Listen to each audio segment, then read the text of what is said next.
है दोस्तों।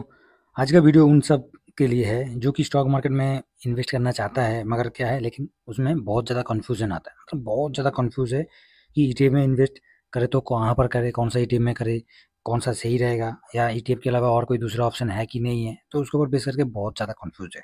तो आज हम बात करने वाले हैं कि एक तो स्मार्ट बीटा ईटीएफ और साथ में क्या है, फैक्टर बेस ईटीएफ। ठीक है, ये इसके ऊपर हम बात करेंगे और समझेंगे कि स्मार्ट बेटा ईटीएफ के साथ साथ जो फैक्टर बेस ईटीएफ है, कौन सा कितना है, कौन सा मार्केट को बीट कर सकता है। जैसे निफ्टी 50 एग्जाम्पल के तौर पर हम देखेंगे कि निफ्टी 50 है तो उसको बीट करने के लिए क्षमता है कि नहीं है। तो उसके ऊपर बेस करके इस वीडियो में डिस्कस करेंगे। ठीक है दोस्तों। तो उससे पहले दोस्तों, चैनल के ऊपर फर्स्ट टाइम विजिट करें, सब्सक्राइब कर लीजिए। हम लोग ईटीएफ के बारे में डिस्कस करते हैं। बेसिक कुछ चीज़ होता है जो कि हमें पता नहीं है, उसके बारे में मैं ऑलरेडी वीडियो अपलोड करता रहता हूँ। ठीक है, तो जिससे क्या होगा, हम लोग सिर्फ ऐसे नहीं कि मार्केट में आए, अपना कैपिटल लेके आए और इन्वेस्ट कर दिया, पैसा बन जाएगा, ऐसे नहीं है। कुछ बेसिक चीज़ जो शुरुआत कर रहे हैं, चाहे जो शुरुआत कर चुके हैं, सबके लिए ज़रूरी है। ठीक है, तो वो चीज़ को हम कवर करते हैं। सिर्फ मार्केट का एनालिसिस करने से, डेली का डेली एनालिसिस करने से आपका मार्केट का हर चीज़ आप जान जाओगे, हर चीज़ आपको पता चल जाएगा, हर चीज़ में आप बिल्कुल मास्टर बन जाओगे, ऐसे नहीं है। ठीक है, हर चीज़ आपको समझना है, धीमी-धीमी करके अपना स्टेप बाय स्टेप जो होता है ना इंसान के लिए, वो बहुत ज़रूरी है। तो इसलिए सब्सक्राइब करके रखिए। देखिए, कोई चीज़ होता है कि आपको तुरंत तो कुछ मिलने वाला है नहीं है, और कहीं आपको सफ़र में आप जा रहे हो, कहीं कहीं भी आप कुछ भी आपका टारगेट जो है, तो उसके लिए आपको कम से कम कहीं न कहीं तो साथ लेके चलना ही पड़ेगा। तो इसलिए बिल्कुल फ्री है, कुछ आपको समय माँग नहीं रहा हूँ और ना कि आपको देने का ज़रूरत है। सब्सक्राइब कर लीजिए, टेलीग्राम चैनल को भी जॉइन करके रखिए। आपको जब जो कुछ भी ज़रूरत होता है मार्केट का अपडेट, मैं ऑलरेडी टेलीग्राम के ऊपर देते रहता हूँ। बाकी आपका मर्ज़ी है। ठीक है? तो चलिए दोस्तों, हम लोग जो टॉपिक के ऊपर डिस्कस कर रहे थे, देखिए, स्मार्ट बेटा ईटीएफ और फैक्टर बेस ईटीएफ। तो ऑलरेडी हम सबको पता है कि स्मार्ट बेटा ईटीएफ क्या है, स्मार्ट बेटा ईटीएफ किस तरीके से काम करता है, ऑलरेडी हम सबको पता है। मगर जो नया भाई जो मार्केट में आ रहा है, ईटीएफ को पसंद किया है, ईटीएफ में इन्वेस्ट करना चाहता है, तो उसको तो स्मार्ट बेटा ईटीएफ के बारे में पता नहीं है ना। तो उसके ऊपर बेस करके हमें जानना है, और सीखने का कोई उम्र नहीं होता है। आप कितना भी सीख चुके हो, फिर भी आपको और भी सीखने का ज़रूरत है। ये मेरा सोच के ऊपर है। ठीक है, मैं कितना भी सीख चुका हूँ, फिर भी मेरे को और सीखना है। ऐसा नहीं कि मैं बहुत कुछ जानता हूँ। ठीक है, तो अगर आप बिगिनर हो, कौन सी स्ट्रैटेजी के ऊपर काम करना है, कौन सी स्ट्रैटेजी आपको चाहिए, तो देखिए, अलग-अलग आदमी का अलग-अलग स्ट्रैटेजी है। तो मेन क्या है, स्ट्रैटेजी नहीं होता है, मेन आपको समझना है। ठीक है, तो इस वीडियो को एंड तक इसलिए ज़रूर वॉच कीजिए। ठीक है, जिससे कि आपको कम से कम एक सॉलिड इन्वेस्टमेंट जो प्लानिंग होता है ना आदमी का, इन्वेस्ट करने से पहले जो एक प्लानिंग करना पड़ता है, वो प्लानिंग आपको सामने आ जाएगा। ठीक है, तो देखिए, मैंने कुछ नहीं किया, मैंने इस जगह पर 4 जो निफ्टी के साथ मैंने 3-4 फैक्टर बेस्ड ईटीएफ को मैंने शामिल किया हूँ, बाकी और कुछ नहीं है। कौन-सा किया हूँ वो भी मैं बता देता हूँ। एक तो हो गया आपका निफ्टी अ, लो वोलेटिलिटी 30 है, जो कि लो वोलेटिलिटी कवर करता है। उसके साथ-साथ एक अल्फ़ा है, एएलपीएल 30 ईटीएफ, अल्फ़ा लो वोलेटिलिटी जनरेट करता है। उसके साथ एक है आपका मोमेंटम, जो कि मॉम 30 ईटीएफ से कवर करते हैं। ठीक है, मैं एक-एक करके दिखा दूँगा, एक करके दिखा दूँगा। तो उससे पहले हमें इसलिए मैं दिखा रहा हूँ क्योंकि भी हम लोग थोड़ा-सा उसका इंडेक्स की तरफ जाएँगे। जी, स्मार्ट बीटा ईटीएफ ये आपका सबसे कौन-सा इंडेक्स में आ रहा है? स्ट्रैटेजी इंडेक्स में आ रहा है। और स्ट्रैटेजी इंडेक्स क्या है? ये हम सबको ऑलरेडी पता है। मार्केट में 4 इंडेक्स 5 इंडेक्सेस है, जिससे कि ब्रॉड मार्केट, सेक्टोरियल और उसके साथ-साथ थीमेटिक और स्ट्रैटेजी। स्ट्रैटेजी में क्या है? फैक्टर बेस्ड ईटीएफ रहता है, मतलब इंडेक्स रहता है, उसके ऊपर बेस करके। तो ये हो गया सेक्टोरियल और ये हो गया स्ट्रैटेजी। देखिए, स्ट्रैटेजी इंडेक्स में आप जैसे ही हम जाएँगे, क्वालिटी मिलेगा, ग्रोथ मिलेगा, वैल्यू मिलेगा, उसके साथ-साथ अल्फ़ा हो गया, लो वोलेटिलिटी हो गया। देखिए, अल्फ़ा, लो वोलेटिलिटी, उसके साथ-साथ अल्फ़ा लो वोलेटिलिटी 30, जिसको हम एएलपीएल 30 आई, इसको हम कवर कर रहे हैं एएलपीएल 30 ईटीएफ से। ठीक है, एएलपीएल 30 आई ईटीएफ। इसको भी आपको ईटीएफ का जो कोड है, इसको भी पता होना चाहिए। एएलपीएल 30 आई ईटीएफ, ये अल्फ़ा 50 को हम कवर करते हैं, अल्फ़ा से कवर करते हैं। ठीक है, ये जो कि कोटक अल्फ़ा का है। उसके साथ-साथ निफ्टी 200 मोमेंटम है, लो वोलेटिलिटी 30, जिसको लो वोलेटिलिटी 30 है, जिसका आपको आईसीआई से मिल जाएगा। ठीक है, ये आईसीआई का है, ये वाला। तो इस तरीके से सबका अलग-अलग फैक्टर बेस है। ठीक है, तो ईटीएफ में हम लोग इसीलिए कर रहे हैं क्योंकि ईटीएफ में क्या है, डाइवर्सिफिकेशन भी मिलता है और लो कॉस्ट में इन्वेस्ट करने का ईज़ी तरीका भी हमें मिल जाता है। इसलिए हम लोग ईटीएफ में कर रहे हैं। और जब ईटीएफ में कर रहे हैं तो उसी का सवाल हमारे पास आता है, क्या? Smart beta ETF. तो स्मार्ट बीटा ईटीएफ में जैसे ही स्मार्ट स्ट्रैटेजी इंडेक्स का नाम सुनते ही हमें समझ में आ जाएगा कि ये इंडेक्स पूरा का पूरा स्मार्ट तरीके से काम करते हैं। इसमें फैक्टर बेस भी है। फैक्टर बेस क्या-क्या है? मोमेंटम हो गया, अल्फा हो गया, लो वोलेटिलिटी हो गया। देखिए ना, इस जगह पर आप देखिए, क्वालिटी हो गया। ठीक है, उसके साथ वैल्यू 20, मतलब निफ्टी 50 में इसमें इसका मीनिंग क्या है? इस इंडेक्स का मीनिंग क्या है? निफ्टी 50 में मतलब 50 कंपनी रहता है, उसमें से वैल्यू जो कि अंडर वैल्यू में काम करता है, उसमें से 20 कंपनी जो है इस इंडेक्स में शामिल है। ठीक है, इस तरीके से हम सब इंडेक्स को तो नहीं देखेंगे, कुछ ऐसे इंडेक्स को देखेंगे जैसे अल्फा 50। मतलब निफ्टी में जो अल्फा 50 है, अल्फा जनरेट करने वाला, ठीक है, तो ये एक फैक्टर बेस हो गया। उसमें जो 50 कंपनी रहता है उसी को ये कवर कर रहा है, ठीक है। उसके साथ साथ ये देखिए निफ्टी 100 लो वॉलेटिलिटी 30, मतलब निफ्टी 100 जो इंडेक्स है, निफ्टी 100 इंडेक्स हो गया, ये इंडेक्स हो गया 100 का। उसमें से जिसमें वॉलेटिलिटी बहुत ही कम है, उसमें से 30 कंपनी को ऐड किया, मतलब 100 में से, इसमें 100 था, 100 में से 30 को लिया है जिसमें लो वॉलेटिलिटी आपको दिखाई दे रहा है, उसको इसमें शामिल किया है। तो मतलब हर एक जगह पर आपको एक फैक्टर के साथ साथ एक स्मार्ट तरीका दिया हुआ है, अलग अलग बेस के साथ। अभी देखिए ये हो गया, उसके साथ साथ हम देखेंगे तो मोमेंटम, ये देखिए इस जगह पर क्या है दिया है, निफ्टी 200 मोमेंटम 30। तो इसका मतलब क्या है, निफ्टी 200 हो गया आपका क्या, ये हो गया इंडेक्स, इंडेक्स हो गया। इसमें से जो 30 कंपनी दिया हुआ है जिसमें मोमेंटम है, मतलब हमें 200 से कहाँ मिल रहा है, 200 से हम कहाँ इन्वेस्ट कर रहे हैं, 200 उसका बेंचमार्क जो इंडेक्स है, ठीक है, उससे जो अभी 30 मोमेंटम है उसमें इन्वेस्ट कर रहे हैं, 30 कंपनी में जिसमें मोमेंटम है, इसी के ऊपर स्मार्ट बेटा है, ठीक है। अभी क्या है, स्मार्ट बेटा का नॉर्मल तरीका मैं आपको सिंपल तरीके से बता देता हूँ कि स्मार्ट बेटा ईटीएफ क्या है। ये ईटीएफ एक नॉर्मल इंडेक्स ईटीएफ है, ठीक है, मतलब इंडेक्स नॉर्मल दिखा जाएगा। ये नॉर्मल इंडेक्स जो ईटीएफ है, इंडेक्स का ईटीएफ है, उससे थोड़ा सा स्मार्टर होता है, मतलब थोड़ा सा स्मार्ट होता है अलग से, और कुछ नहीं है। जैसे मैंने अभी बता रहा हूँ तो इसी हिसाब से स्मार्ट होता है निफ्टी अल्फा 200। तो इसका निफ्टी अल्फा 200 का इंडेक्स है, जैसे इधर निफ्टी अल्फा 200 इंडेक्स है, ये भी अल्फा 200 इंडेक्स है। उसमें से ये क्या किया, मोमेंटम 30 को किया, और एक किया करा अल्फा जनरेट करने वाला जो 30 कंपनी है उसमें किया है, तो एक स्मार्ट हो गया, ठीक है। और इस इंडेक्स में सबसे खास तरीका ये है कि ये मार्केट कैप इसका, जो कि अब कुछ भी कोई भी इंडेक्स में कर रहे हो, चाहे कोई भी ETF में कर रहे हो, ठीक है, निफ्टी विफ्टी है, बीएसई सेंसेक्स है, सबसे बड़ी कंपनी जितना भी है सबको आप कवर कर सकते हो। वो हो गया उधर, हम कवर करते हैं ब्रॉड मार्केट में कवर करते हैं तो वो लार्ज कैप की सबसे कवर करते हैं, और इधर कवर करते हैं एक स्मार्ट तरीके से, अलग अलग फैक्टर वाइज करते हैं, ठीक है।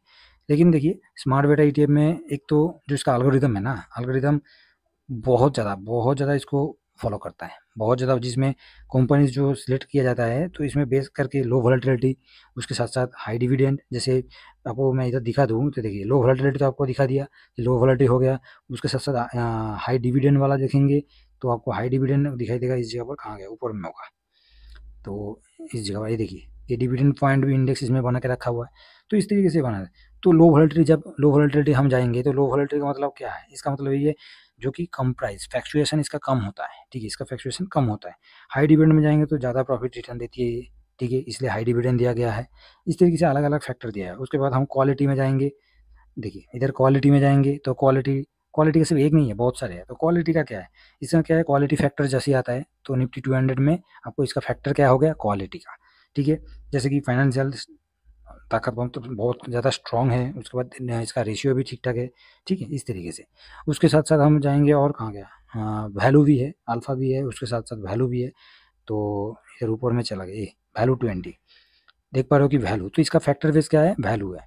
तो वैल्यू मतलब इसमें क्या है, जितना भी है सब अंडर वैल्यू में शामिल होता है, तो इसको इसलिए वैल्यू दिया गया है।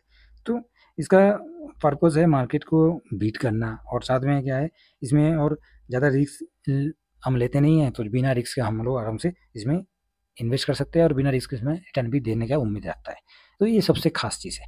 बाकी इसका मतलब ये नहीं कि वैल्यू हो गया, लो वोलेटिलिटी हो गया, ये तो चलो ठीक है, मगर आप अल्फ़ा में जाओगे तो वो अल्फ़ा अलग फैक्टर बेस है, तो उसमें आपका जिस तरीके से वो भागता है उतना गिरता भी है, ठीक है।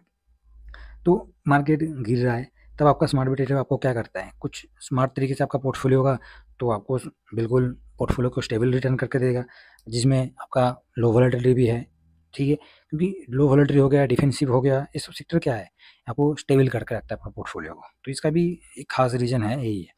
अभी देखिए फैक्टर बेस ETF के ऊपर जैसे आप जा रहे हो, तो फैक्टर बेस ETF जो है वो एक हमारा जो टारगेट होता है वो अप्रोच करता है। अभी कैसे अप्रोच करते हैं, देखिए इसमें जितना भी कंपनी होता है सबका तो वेटेज ऑलरेडी दिया रहता है ना। ऐसे नहीं कि इसमें अभी क्वालिटी में वेटेज, इसमें जितना, ये तो इंडेक्स हो गया, इसका वेटेज उसी हिसाब से दिया गया है जिसमें आपको क्वालिटी बेस जितना भी इसमें कंपनी है, चाहे इसमें 30 है और इसमें 20 है, तो इसमें उतना ही तो वेटेज दिया गया है, उतना ही कंपनी है जो कि छाँट छाँट के बिल्कुल फैक्टर के साथ दिया गया है। तो उसके ऊपर बेस करके इसमें जब वेटेज दिया गया है तो क्या हुआ, तो इसमें मल्टीपल जो फैक्टर है, मल्टीपल फैक्टर ऊपर बेसिक, मतलब मल्टीपल फैक्टर के ऊपर ये काम कर रहा है, ठीक है। क्वालिटी, अल्फा, वैल्यू, लो वोलेटिलिटी, मोमेंटम, सब मल्टीपल फैक्टर है। ऐसे नहीं कि हम निफ्टी में कर रहे हैं तो इसमें लार्ज में शामिल है, अरे नहीं, इसमें लार्ज में शामिल नहीं है, इसमें लार्ज के साथ साथ आपको इसमें फैक्टर बेस भी हो जाता है, ठीक है। तो सब उसमें वैल्यू से लेके अंडर वैल्यू स्टॉक होता है, वैल्यू में अंडर वैल्यू स्टॉक होता है। उसके बाद मोमेंटम में जिसका प्राइस हमेशा ट्रेंड जिसका स्ट्रांग होता है उसमें मोमेंटम होता है। जैसे मोमेंटम में इसमें है ना, उसकी मोमेंटम आप देखे जाएगा तो मोमेंटम का इसका ये देखिए, निफ्टी मिड गैप 150, मोमेंटम 50, उसके साथ साथ निफ्टी 500 मतलब 500 जो निफ्टी 500 इंडेक्स है उसका मोमेंटम, ठीक है। उसके बाद निफ्टी स्मॉल मिड कैप 400 का मोमेंटम, उसके साथ साथ और एक फैक्टर इसमें ऐड कर दिया गया है जो कि क्वालिटी है। सेम उसी हिसाब से स्मॉल कैप 250 का भी देख सकते हैं, इसका क्वालिटी 100 का। तो क्वालिटी क्या है, फाइनेंशियली स्ट्रॉन्ग कंपनी इसमें सबसे ज़्यादा रहता है जिसमें क्वालिटी शामिल होता है, ठीक है। उसके साथ साथ लो वॉलेटिलिटी जाएंगे तो लो वॉलेटिलिटी में क्या है, प्राइस फ्लक्चुएशन जो होता है उससे कम होता है। बाकी डिविडेंड तो हमें पता है कंसिस्टेंट रिटर्न देने वाला होता है, ठीक है। तो इस तरीके से हमें देखा जाएगा तो फैक्टर हो गया, चाहे वो स्मार्ट बीटा हो गया, चाहे मोमेंटम हो गया, तो इसमें फ़र्क क्या होता है। अब जैसे इसका कंपैरिजन मैंने पहले जो ओपन किया था तो उसको एक बार मैं चलता हूँ, देखिए सीधा हम चलते हैं इसका कंपैरिजन। मैंने निफ्टी 50 के साथ इसमें कंपैरिजन किया हूँ। एक साल में आप दिखाई दे रहा है कि इस एक साल में आप देखिए तो इसमें पाँचों के पाँचों मोमेंटम भी है, इसमें अल्फ़ा भी आपको दिखाई दे रहा है, ठीक है। अल्फ़ा भी है, लो वोलेटिलिटी है, उसके साथ साथ ये कौन सा मोम 30 ETF हो गया। तो मोमेंटम हो गया, क्वालिटी हो गया, वैल्यू हो गया, लो वोलेटिलिटी हो गया, अल्फ़ा भी इसमें शामिल है। सब में देखा जाएगा तो आपको कभी कभी ये भी दिखाई दे रहा है कि निफ्टी इस जगह पर आपको एक साल में ऑलरेडी हाइप है, बाकी फैक्टर है। तो मैंने पहले ही बोला कि इसका रिटर्न जितना होता है उतना ये गिरता भी है, उसके ऊपर बेस करके हमें थोड़ा जब हम कहीं जगह पर परचेस कर रहे हैं, इन्वेस्ट कर रहे हैं तो देखना पड़ता है, ठीक है। तो इसको सिंपल तरीके से देखेंगे तो आप एक साल में देख लीजिए, चाहे ड्यूरिंग ईयर में देख लीजिए, स्मार्ट बीटा एक मतलब देखा जाए तो एक बॉन्ड स्ट्रेटजी है, ठीक है, एक बॉन्ड स्ट्रेटजी है। इसको आप फॉलो कर सकते हो। तो इसमें आपको क्या करना है, तो इसमें आपको रिस्क को भी थोड़ा कंट्रोल करके हुए चलना है, ठीक है। इसका रिस्क भी थोड़ा सा होता है क्योंकि फैक्टर बेस के ऊपर है, जितना भागता है मार्केट में कभी ये तो बीट करता ही है हमेशा, ये निफ्टी को भी बीट करता है, इतना तो इसका क्षमता है कि निफ्टी को भी बीट करता है। चाहे इसका 5 साल में हम देखेंगे तो ऑलरेडी ये देखिए निफ्टी, ये तो अभी नहीं, सॉरी 5 साल में 6 मंथ में देखते हैं तो अल्फा तो बहुत अच्छा खासा रिटर्न दिया था। इस जगह पर आप देख लीजिए निफ्टी का 10% रिटर्न है, ये 13% रिटर्न में चल रहा है। तो बीट तो किया है भाई साहब, ऐसा नहीं है कि बीट नहीं किया है।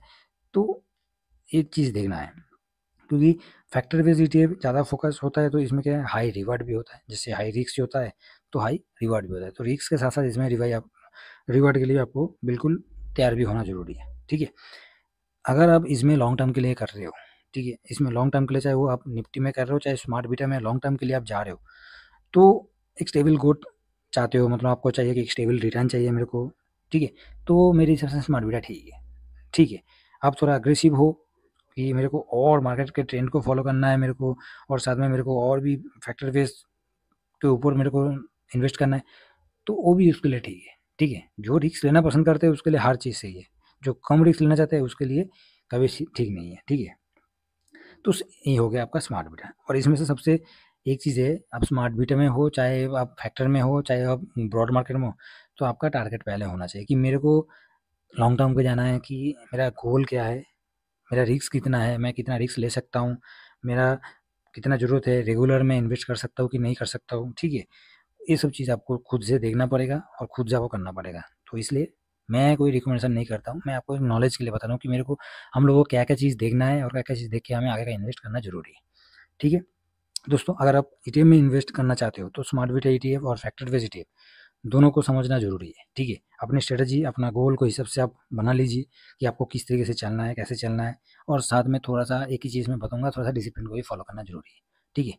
तो स्मार्ट बीटा ईटीएफ ठीक है, हम लोग स्मार्ट बीटा में ज़्यादा से ज़्यादा स्विंग करते हैं, बाकी तो कोई लॉन्ग टर्म के लिए तो हम नहीं है। मगर जो आदमी लॉन्ग टर्म के लिए इसमें इन्वेस्ट करना चाहेगा थोड़ा-सा उसको पेशेंस के साथ होल्ड करना भी पड़ता है, क्योंकि अब गिरावट में भी शॉर्ट टाइम पे मैं 1 महीने में दिखा दूँ तो 1 महीने के साथ-साथ सॉरी ड्यूरिंग ईयर में दिखा दूँ तो ड्यूरिंग ईयर में ऑलरेडी अभी भी निफ्टी जिस जगह पर चल रहा है उसके कंपैरिजन में अभी भी गिरावट में चल रहा है, ठीक है। बाकी लो वोलेटिलिटी तो चलिए वो तो निफ्टी से भी ज़्यादा रिटर्न दिया है क्योंकि वोलेटिलिटी कम है इसमें, तो इसका तो उम्मीद कर सकते हैं, ठीक है।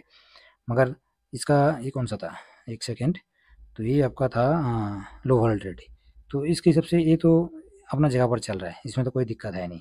मगर आपको निफ्टी से ज़्यादा रिटर्न चाहिए और निफ्टी को बीट करने वाला चाहिए तो इस ऐसे ईटीएफ में थोड़ा सा आपको वेट करना पड़ेगा, ठीक है। तो अगर आपको दोस्तों ये वीडियो हेल्पफुल लगा हो तो लाइक कर दीजिएगा, कमेंट में अपना जो कुछ भी इंक्वायरी है, सवाल है, वो आप ज़रूर दे सकते हैं, ठीक है। और चैनल को ऊपर फर्स्ट टाइम विजिट कर रहे हैं सब्सक्राइब भी कर लीजिएगा। नेक्स्ट वीडियो में दोस्तों मिलते हैं। Thank you very much. जय हिंद, जय भारत।